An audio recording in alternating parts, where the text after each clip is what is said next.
हाय, good morning. Traders hotline में आप सबका स्वागत है। अगले आधे घंटे आप लोगों की भेजी गई क्वेरीज या जो आप लोग इस समय भेज रहे होंगे उन क्वेरीज को एड्रेस करेंगे और मदद करेंगे। एक और बाजार की जानी मानी वॉइस पुणे से एनएवी के आशीष बहेती साहब। बहेती साहब, गुड मॉर्निंग। एक बार फिर से आपको बस बातचीत की शुरुआत करूंगा। इनफैक्ट मेरे साथ कंचन भी हैं जो आप लोगों की मदद करने के लिए जुड़ी हुई हैं स्टूडियोज में। लेकिन शुरुआत करें आज सुबह की बढ़िया सी कुछ हेडलाइंस के साथ। बाजार में लगातार 5वें सत्र में कंसोलिडेशन। वीकली एक्सपायरी के दिन निफ्टी 80 पॉइंट की छोटी रेंज में, बैंक निफ्टी भी बिल्कुल फ्लैट।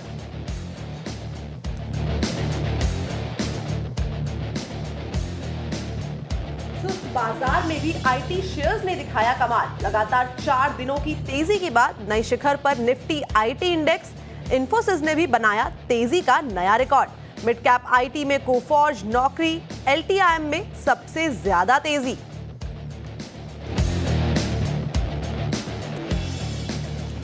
कैपिटल मार्केट से जुड़े शेयरों में अच्छी खरीदारी। 2% से ज्यादा चढ़े बीएसई और कैम्स, साथ ही एमसीएक्स, सीडीएसएल और एंजल वन में भी रौनक।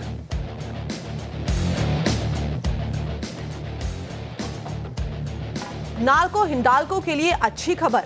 घरेलू एल्यूमिनियम इंडस्ट्री को आने वाले बजट में मिल सकती है बड़ी राहत। कच्चे माल पर घट सकती है इंपोर्ट ड्यूटी। सीएनबीसी आवास की मेगा बजट एक्सक्लूसिव। सोमवार को चौथे डिविडेंड के लिए बैठक से पहले वेदांता में रौनक। शेयर करीब 1.5% ऊपर। मौजूदा वित्त वर्ष में अब तक ऑलरेडी 35 रुपए प्रति शेयर के दे चुकी है कंपनी डिविडेंड्स।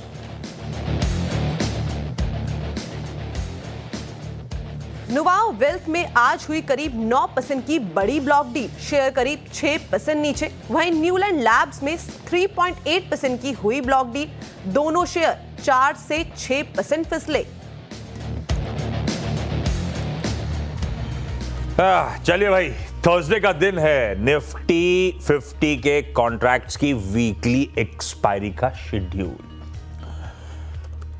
दायरे में, लेकिन कुछ वीकनेस की गिरफ्त में आते हुए कहना चाहिए अब धीरे धीरे भारतीय बाजार। दायरा छोटा है अभी तो, खैर 1 घंटे सवा घंटे का सेशन हुआ है। 35 पॉइंट ऊपर पकड़ लीजिए, 35 पॉइंट नीचे, इस तरह के दायरे के बीच में घूमते हुए। हाँ, एक समय 35 पॉइंट ऊपर गए थे 750 के जोन्स पर।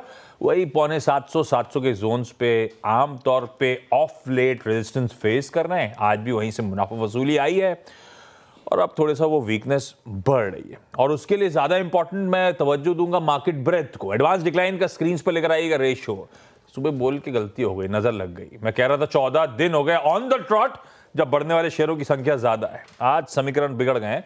1:2 का रेशियो है डिक्लाइंस के फेवर में, इसलिए मैंने वर्ड यूज करा मुनाफा वसूली। वो इंडेक्स में अगर इतनी प्रोमिनेंटली ना दिख रही हो, ब्रॉडर मार्केट्स में इस समय विजिबल है।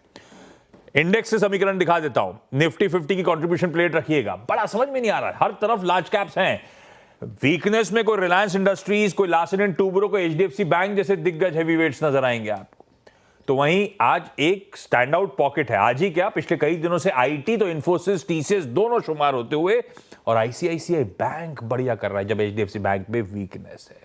और इंडेक्स वाइज अगर IT, sectoral index wise IT अच्छा कर रहा है, तो सरकारी बैंक जो ऑफलेट बढ़िया चले थे उनमें भी थोड़ा सा मुनाफा वसूली का प्रेशर हावी होता हुआ।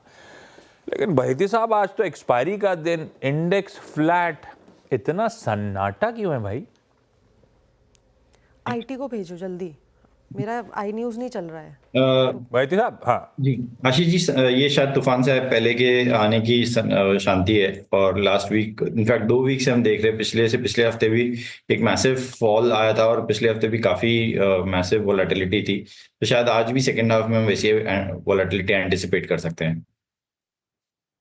से पहले की शांति, और ये तूफान मतलब आज ही एक्सपायरी के दिन सेकेंड हाफ में आता हुआ नजर आएगा, ऐसा मानूं? जी आशीष जी, एक्सपायरी रिलेटेड बेट ले रहे हो क्या आप? मतलब कोई गेस एस्टिमेट की एक्सपायरी कहां हो सकती है और उसको देखते हुए निफ्टी पे कोई ट्रेड या निफ्टी के ट्रेड को ऑल टुगेदर अवॉइड कर रहे हैं इस समय? नहीं आशीष जी, निफ्टी में थोड़ा पोजिशनल ट्रेड लिया जा सकता है। जो स्टॉप लॉस मेंटेन करना है वो एग्जैक्टली 24,500 के करीब का एक एसएल मेंटेन करें। हमें लग रहा है कि 24,800 तक का जोन देखने मिल सकता है, भले ही आज नहीं आए एक्सपायरी में, बट लेकिन ऊपर में जिस हिसाब से आज कॉल राइटर्स है, अगर वो निकलते हैं तो इसमें वापस 24,800 तक का जोन देखने मिल सकता है। तो 100 पॉइंट का स्टॉप लॉस और 200 से 250 पॉइंट का यहाँ पे मोमेंटम यहाँ पे एंटिसिपेट कर सकते हैं पोजिशनली। ओके कंचन, सवाल जवाब शुरू करें जाए आप। Yes, so good morning Baheti sir. First of all चलिए पहले दर्शक के साथ जुड़ा जाए। नागपुर से हमारे साथ जुड़े हैं गुरबख्श सिंह जी। नमस्कार गुरबख्श जी, क्या सवाल है आपका? नमस्कार मैडम। मैडम मेरे पास में हिंदुस्तान एरोनॉटिक्स के 10 शेयर है जो कि मैंने 4,690 रुपए पे खरीदा है। ये मेरा एवरेज प्राइस है। और मैडम पावर मैक के 50 शेयर हैं जो 3,200 रुपए पे खरीदे हैं। ये भी मेरा एवरेज प्राइस है। इन दोनों शेयर में क्या करना चाहिए मैडम? सबसे पहले शुरुआत करते हैं हिंदुस्तान एरोनॉटिक्स में। अगर पिछले 1 साल की बात करी जाए तो शेयर में एक अच्छा खासा हमें इजाफा देखने को मिला है। इनफैक्ट अगर आशीष सर पिछले जब मैंने सीएनबीसी ज्वाइन नहीं किया था, मैं दूसरे फर्म के साथ ही, वहां पे मैंने हिंदुस्तान एरोनॉटिक्स देखा था कुछ 1600 के भाव में, और आज मैं उसका प्राइस देख रही हूँ करीब करीब 1 साल इसमें हो गया है। और सीएनबीसी आने का कमाल कह लीजिए इसको आप जी, एक बढ़िया उछाल यहाँ पे देखने को मिला है। लेकिन जो खरीदारी की गई है वो कहीं ना कहीं ऊपरी स्तरों में तो की गई है। बहेती सर, आपको क्या लगता है? जी कंचन जी, चार्ट स्ट्रक्चर तो बहुत अच्छा बना हुआ है। जरूर इन्होंने पोजिशन ऊपर के लेवल पे बना ली है, लेकिन स्ट्रेंथ काफी है इसमें, और गिरावट जो आई थी उसमें भी अच्छा हमने देखा कि पूरी सप्लाई अब्जॉर्ब हुई और डिमांड है नीचे लोअर लेवल्स पे। स्टॉक वापस अपने ऊपर के बॉलिंजर बैंड के अपर ट्रेजेक्टरी के पास में ही ट्रेड कर रहा है, और हमें लग रहा है वेल प्लेस्ड है 4,900 तक का जोन दिखाने के लिए। तो बने रहने की सलाह रहेगी इस ट्रेड में। जो इन्हें स्टॉप लॉस मेंटेन करना चाहिए वो 4,600 के करीब का एक एसएल मेंटेन करे एचएएल में। दूसरा जो स्टॉक इन्होंने बताया पावर मैक का, ये स्टॉक कंसोलिडेट कर रहा है एग्जैक्टली अपने 200 डेमा पे, और पिछले 7 से 8 ट्रेडिंग सेशन अगर हम देखेंगे तो एग्जैक्टली यहीं पे एक बहुत छोटे रेंज में ट्रेड कर रहा है। इसका ब्रेकआउट अगर 2800 के ऊपर ये सस्टेन करता है तो एक अच्छा ब्रेकआउट देखने में मिलेगा, और स्टॉक शायद 2950 तक का भी जोन दिखा सकता है। तो होल्ड करने की सलाह रहेगी। जो एक स्टॉक प्लस इन्हें मेंटेन करना चाहिए वो 2650 के करीब का एक एसएल मेंटेन करे पावर मैक में भी। ट्विटर यानी एक्स पे अभिषेक कुमार का सवाल है बहेती साहब। पहले तो आपको नमस्कार कर रहे हैं, कह रहे हैं I am Abhishek from Bangalore.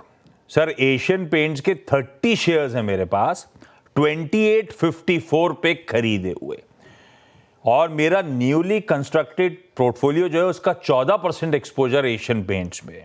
आपका व्यू चाहिए था क्योंकि मैंने खरीदे हैं 2800 प्लस पे, आज खड़ा है 2400 के नीचे। 3 साल के टाइम होराइजन के लिहाज से आपका व्यू, और यहां पे क्या एवरेज करना बनता है या नहीं? जी आशीष जी, इनके वैल्यू से ऑलमोस्ट 20-22% के करीब का गिरावट ऑलरेडी इन्होंने देख लिया है। स्टॉक जो क्वार्टर नंबर्स अपडेट आए थे नवंबर फर्स्ट वीक में, उसके बाद एक मैसिव करेक्शन देखने मिला, और अब कंसोलिडेट कर रहा है नीचे के लोअर लेवल पे। हमारी सलाह है कि यहाँ पे एशियन पेंट जैसा स्टॉक को थोड़ा सा एवरेज किया जा सकता है।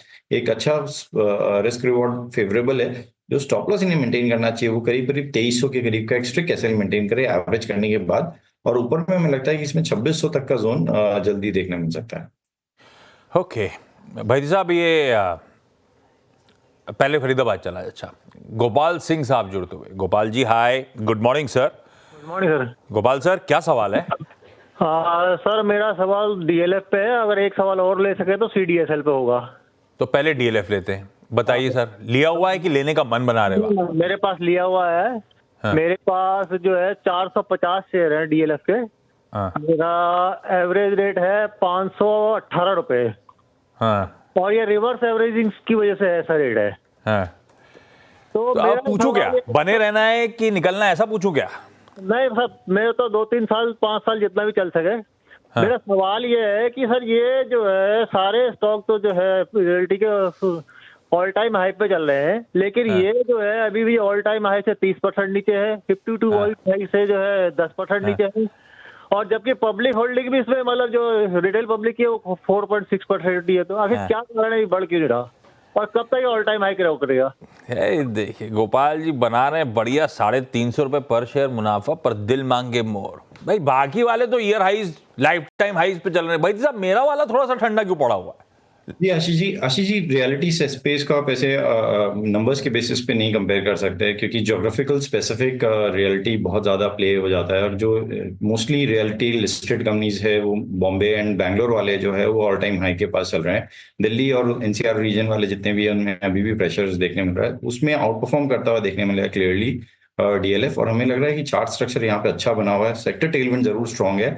और जिस हिसाब से रेट कट्स दिख रहे हैं आगे 2-3 क्वार्टर्स में आते हुए, तो यहाँ पे शायद हमें लग रहा है कि एक अच्छा price rate cut sensitive stock है, तो उसमें उसका बेनिफिट इससे मिलता हुआ देखने मिलेगा।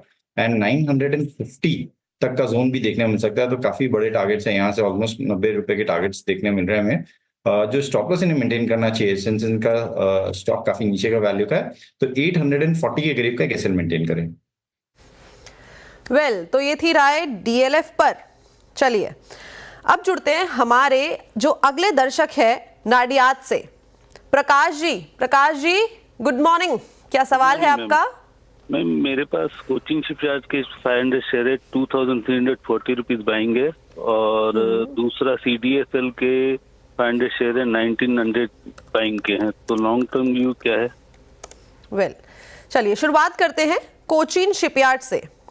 आशीष सर, खरीदारी की गई है 2340 के भाव पे। दो आशीष हैं, किसको बुला रहे हो? आपको। अच्छा ठीक है, खरीदारी की गई है 2340 के भाव पे। यहाँ पे मुझे एक मीम भी याद आता है, करंटली चल रहा है 1663। आज देखेंगे 2.25% की तेजी है, मार्केट बढ़ता है, लेकिन मेरा पोर्टफोलियो का जो शेयर है वो मेरे खरीदारी के भाव पे क्यों नहीं आता?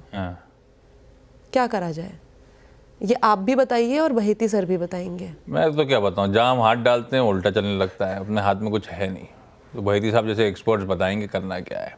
बहेती साहब कोचिन, खैर ठीक है, ये सब वैसे फंडामेंटली कोई इशू नहीं किसी भी कंपनी में। ऑर्डर बुक स्वेलिंग है, एक ही इशू था, अहेड ऑफ टाइम्स चले गए थे, बहुत ज़्यादा यूफोरिक मूव्स आ गए थे, वैल्यूएशन बहुत स्ट्रेच्ड हो गए थे।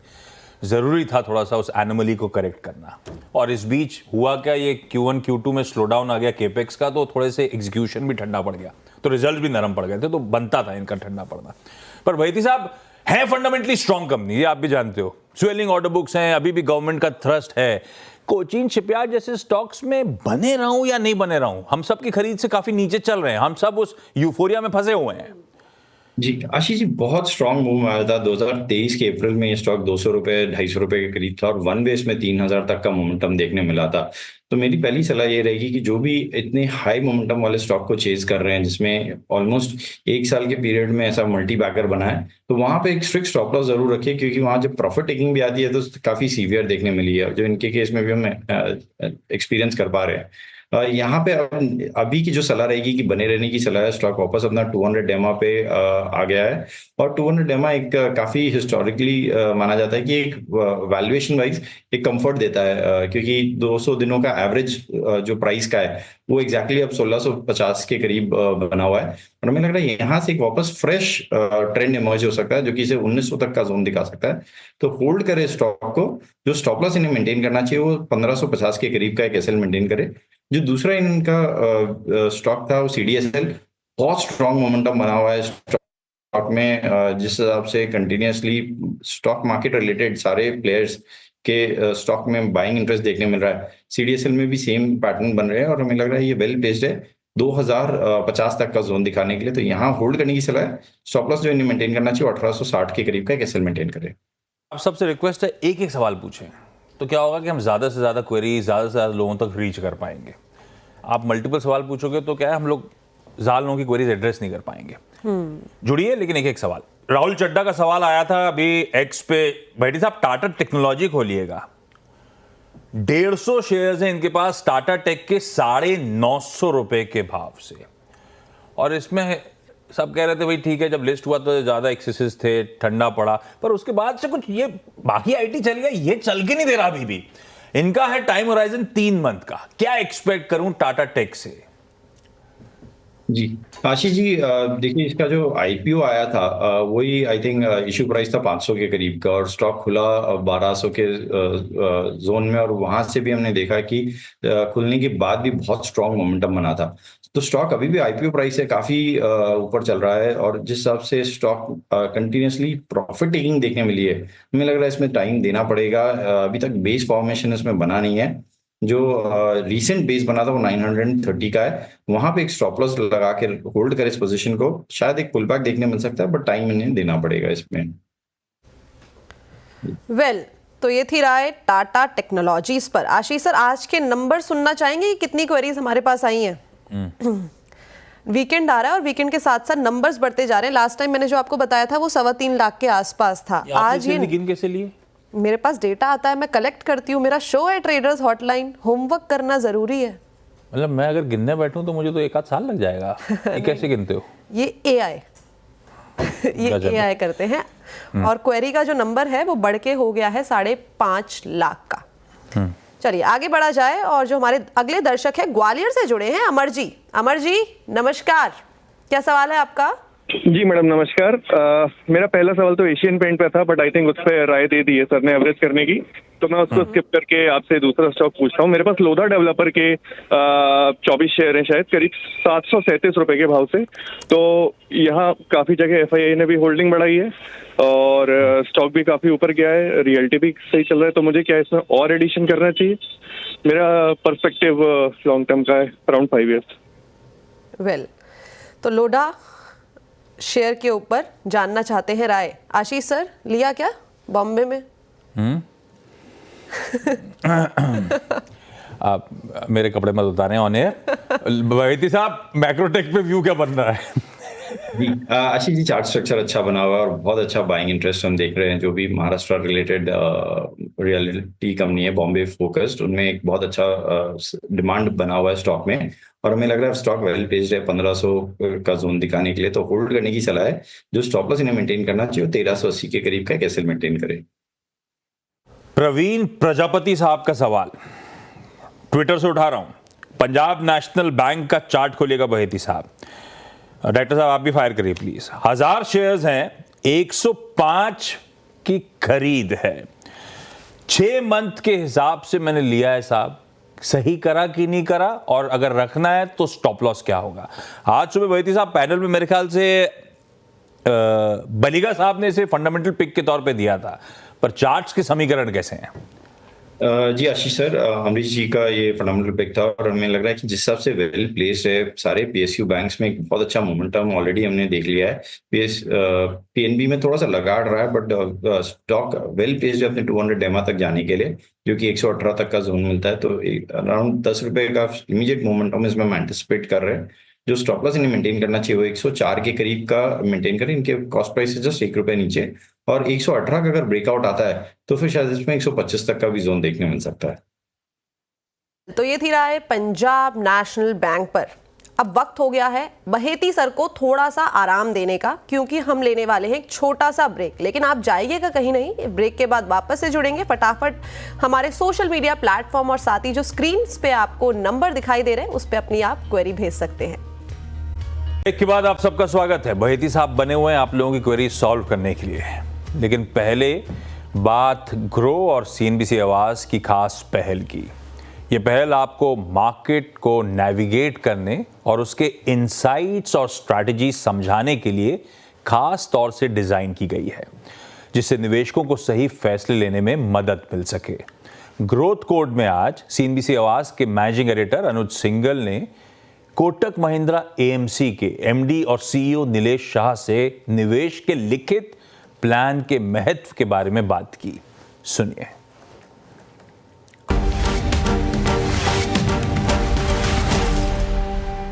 डिसीजन मेकिंग में इमोशनल बायस, इसको कम करने के लिए क्या रिटन प्लान की जरूरत है? अनडाउटेबली अनुज भाई, अगर आपने किसी चीज कागज पत्थर पे लिख ली तो आपको हमेशा याद रहेगी, एंड अगर आपने खुद ने लिखी है तो आपका विश्वास भी उसके ऊपर बहुत ज़्यादा रहेगा। बट ये कागज पत्थर को नए साल के रिजोल्यूशन जैसा नहीं बनाना, जितना लिखा है उतना ही एग्जीक्यूट करना। एक मुक्केबाज ने बहुत अच्छी तरह कहा था कि स्ट्रैटेजी तो सब कुछ ठीक है, जब रिंग में पहला मुक्का पड़ता है तब पता चलता है स्ट्रैटेजी क्या है। तो मार्केट भी मुक्केबाजी की रिंग की तरह है, सर पे कुछ ना कुछ तो गिरेगा। उस समय आपके रिटर्न प्लान को आपको याद रखना है, उस पर फॉलो करना है।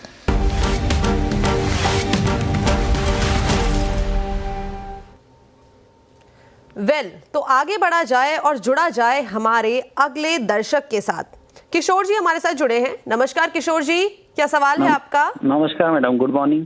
किशोर देवरे बात कर रहा हूँ मैम, अंकलेश्वर गुजरात से। मेरे पास IRFC के शेयर है, मैंने रिसेंटली उसमें एंट्री किया है। 350 शेयर है एट द रेट ऑफ 160 के भाव पे, जो कि मेरा लॉन्ग टर्म का नजरिया है, मैक्सिमम 5 साल तक मैं होल्ड कर सकता हूँ। और इसके लिए मुझे एक सजेशन चाहिए था मैम कि मैं इसमें 10,000 रुपये पर मंथ का SIP प्लान कर रहा हूँ IRFC के शेयर में अगले 5 साल के लिए, तो करना चाहिए या ना करना चाहिए, ये भी मुझे गाइड कीजिए। ये कहना थोड़ा मुश्किल हो जाएगा। 10,000 का SIP सिर्फ इसमें है कि बहुत सी SIP बुक है आपकी स्टॉक स्पेसिफिक? तो ओनली IRFC स्टॉक के लिए सर।